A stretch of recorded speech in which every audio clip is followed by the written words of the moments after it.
दिल्ली में ऑक्सीजन की संजीवनी लगातार घटती जा रही है। हालांकि गंगाराम और लोकनायक जैसे कुछ अस्पतालों में ऑक्सीजन सप्लाई हुई है, लेकिन ये मांग के मुकाबले काफी कम है और कल तक भी इससे काम नहीं चल सकेगा। दिल्ली के डिप्टी सीएम ने खुद माना है कि अब ऑक्सीजन नहीं मिली तो बड़ी त्रासदी तय है। आपको बता दें, मुख्यमंत्री अरविंद केजरीवाल पहले ही कह चुके थे कि किस तरह से दिल्ली में ऑक्सीजन की कमी है और उसको लेकर केंद्र जो है दिल्ली का कोटा बढ़ाए। डिप्टी सीएम ने तुरंत ट्वीट किया, उन्होंने बाकायदा हॉस्पिटल्स के नाम दिए हैं। जीटीबी में देखिए, बीती रात ऑक्सीजन की सप्लाई हुई, लेकिन उसके बावजूद ये काफी नहीं है। में जिस तरह से तेजी से कोरोना के मामले बढ़े हैं और इस स्ट्रेन में लोगों को ज्यादा ऑक्सीजन की जरूरत पड़ती है, ऐसा डॉक्टर्स का कहना है। तो ऐसे में दिल्ली में ऑक्सीजन की डिमांड बहुत ज्यादा बढ़ गई है। पहले दिल्ली को जितनी ऑक्सीजन सेंट्रल ने दे रखी थी, सेंट्रल गवर्नमेंट कोटा फिक्स करती है हर एक राज्य का, तो पहले जितनी ऑक्सीजन दिल्ली को दे रखी थी सेंट्रल गवर्नमेंट ने, उससे अब दिल्ली का काम नहीं चल रहा। हमने पिछले एक हफ्ते से बार बार सेंट्रल गवर्नमेंट से रिक्वेस्ट किया है कि दिल्ली का कोटा बढ़ा दीजिए, मरीज बहुत तेजी से बढ़ रहे हैं। उस पर अभी कोई ठोस कदम नहीं उठाया गया। और आज हमारे साथ स्थिति है कि दिल्ली के बड़े बड़े अस्पतालों में 8 से 10 घंटे की, 12 घंटे की ऑक्सीजन बची है। और इस वक्त दिल्ली के अस्पतालों में करीब 16-17 हज़ार मरीज अलग अलग अस्पतालों में भर्ती हैं।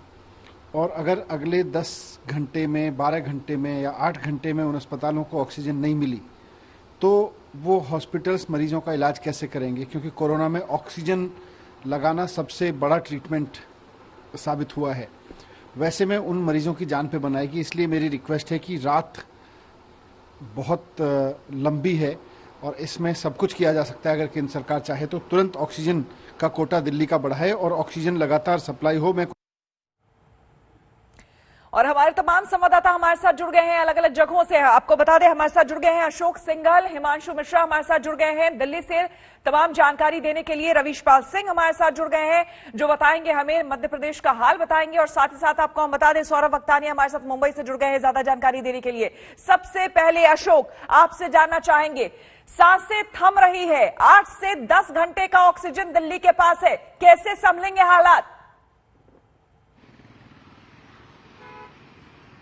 बिल्कुल विकट स्थिति तो बहुत ज्यादा, और केसेस बढ़ते जा रहे हैं श्वेता। सबसे बड़ी बात यह कि मौत का आंकड़ा बढ़ रहा है, केसेस लगातार बढ़ रहे हैं, बेकाबू हो चली स्थिति। हालांकि कल प्रधानमंत्री ने कंसर्न व्यक्त किया था कि हम तमाम चीजों को लेकर कंसर्न है और जल्दी ही सब चीजें ठीक हो जाएंगी, चाहे ऑक्सीजन की बात हो, हॉस्पिटल्स की बात हो, दवाइयों की बात हो, तमाम चीजें ठीक हो जाएंगी। लेकिन फिलहाल स्थिति यह है कि बहुत मुश्किल है सबके सामने, चाहे वो दिल्ली हो या दूसरे राज्य हो, सबके सामने ऑक्सीजन की कमी है, बेड्स की कमी है, हॉस्पिटल्स की कमी है।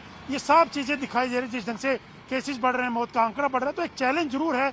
लेकिन धीरे धीरे करके सब उम्मीद यही लगाए बैठे कि ऑक्सीजन की सप्लाई, जो डिमांड्स हैं, वो पूरी की जाएगी। केंद्र से लगातार, चाहे महाराष्ट्र हो चाहे दिल्ली हो, राज्य मांग कर रहे हैं कि उनको ऑक्सीजन की बहुत कमी है, उनको ऑक्सीजन जल्दी से जल्दी सप्लाई की जाए। लेकिन प्रधानमंत्री ने कल साफ कर दिया था कि कुछ ऑक्सीजन प्लांट लगाए जा रहे हैं अलग अलग राज्यों में, उससे जल्दी स्थिति पे काबू पा लिया जाएगा। लेकिन हालात चिंताजनक है, विस्फोटक स्थिति है ऑक्सीजन को लेकर के, बेड्स को लेकर के, तमाम प्रेशर हॉस्पिटल के ऊपर, उसको लेकर के जल्दी। बिल्कुल हालात चिंताजनक है, लेकिन हिमांशु, लगातार ग्राउंड रिपोर्ट आप कवर करते रहते हैं, आपने देखे हैं हॉस्पिटल्स के हाल, क्या कह रहे हैं डॉक्टर, क्या कह रहे हैं मरीज के अटेंडेंट्स? देखिए, हालात ये है कि लोगों को जो जरूरी दवाइयां हैं, जो बेड हैं, वो नहीं मिल पा रहे हैं और ये सबसे बड़ी प्रॉब्लम है। और दूसरी चीज, जो संख्या है वो लगातार बढ़ती चली जा रही है। आज अगर वेटिंग में 10,000 है तो अगले दिन पता लग रहा है 28,000 और मरीज आ गए, तो उन्हें कहां जगह मिलेगी? इसलिए ये समस्या लगातार बढ़ती चली जा रही है। कल हम जब पहुंचे थे कुछ दुकानों पे फेबी फ्लू टैबलेट के बारे में पता करने के लिए, तो फेबी फ्लू भी बाजार में नहीं मिल रहा। तो छोटी छोटी जो चीजें हैं जो कोरोना में मददगार साबित हो सकती हैं, वो भी चीजें गायब है। तो ऐसे में जो लोग हॉस्पिटल में है, ठीक है, उन्हें कहीं ना कहीं से सप्लाई कुछ तो मिल जा रही है, डॉक्टरों का अटेंशन भी मिल जा रहा है। लेकिन जो लोग घर में होम क्वारंटीन है, जिन्हें कोरोना है लेकिन वो घर पे है, उन लोगों को खासी दिक्कतों का सामना करना पड़ रहा है। उनके चीजें, उनके सामने जो है वो जो जरूरी दवाइयां हैं वो उनके पहुंच में नहीं आ पा रही हैं। तो एक घबराहट उन लोगों के मन में भी लगातार बढ़ती चली जा रही है।